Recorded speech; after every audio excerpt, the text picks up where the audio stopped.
We will not allow Sub-Saharan Africa to escape that.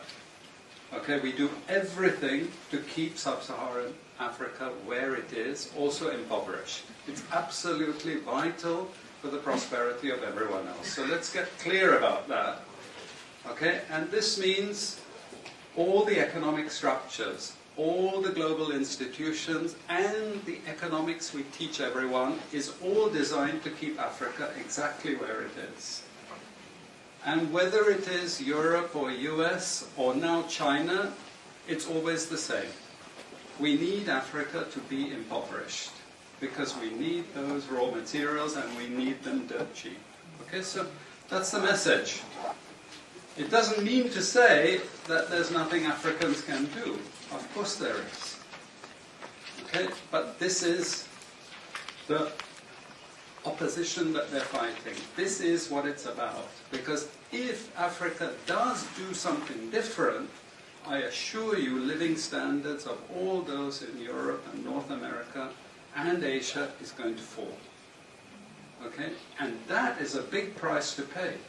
I assure you that the West is not going to allow that without a big fight. Okay, so this is what it's fundamentally about. What I want to show you is how these structures are operating.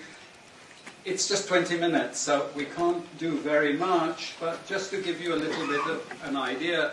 And why I keep the ideology part there is because we are part of the producers of ideology. At universities and academic institutions, we are complicit in this whole enterprise. Okay, so the job of many Western academics is to convince Africans they have to keep doing what they're doing. Okay? And to show them it's your fault that you're poor. It's not our fault. It's your fault that you're poor. You know? So this is what we do in academic institutions, and I want to show that as well. Let me just start. This is what it's basically about, so you know what it's about. But I want to just show you the extent to which Africa is specializing in the production of raw materials and basic agricultural goods.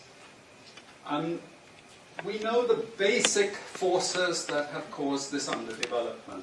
We know it's colonization.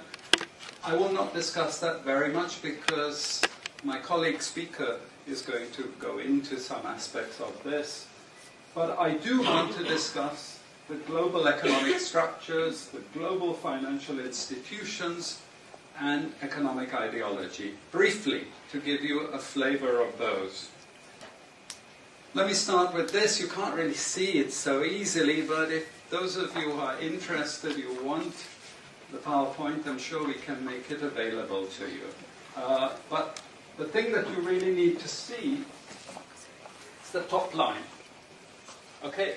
And the extent of dependency is captured by this statistic at the top. Okay? And you compare it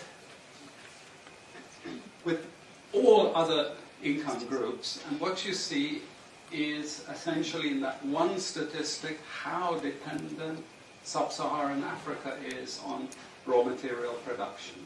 Okay? This is the very heart of what makes Sub-Saharan Africa beat. Okay? Here, just to have a look at one very important additional statistic, with all this export coming from Sub-Saharan Africa, how much does Sub-Saharan Africa account for in terms of global trade value? We know there are vast resources coming from there, but look at the bottom line in terms of global trade value. Look at that. 0.5%, 1975, 0.95%, going down to 0.1. To 0.1. Meaning that with all these vast resources being produced, how much are they getting for it? Nothing. Nothing. This is a very significant piece of data.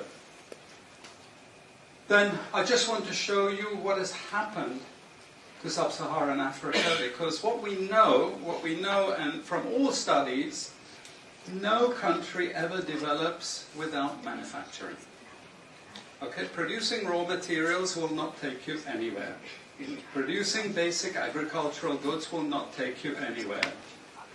And let's have a look at how much manufacturing activity takes place in Sub-Saharan Africa. We can look over the last 15 odd years, 15, 20 years. And we see manufacturing has actually declined as a percentage of the total. This is percentages of total production in Sub-Saharan Africa. How much of it is accounted for by manufacturing? So this figure here is 17% of the total. Most of the rest, when we talk of industry, it includes manufacturing, but the bulk of it is mining. Okay? Raw material extraction. This is the bulk of it. And here we see actually raw material extraction has stayed the same. What has caused industry to fall is the fall in manufacturing production.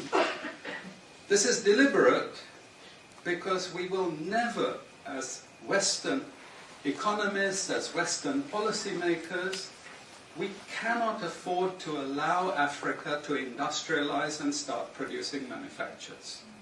Okay, so we will do everything to stop that. And I'm going to show you how we actually block that. It's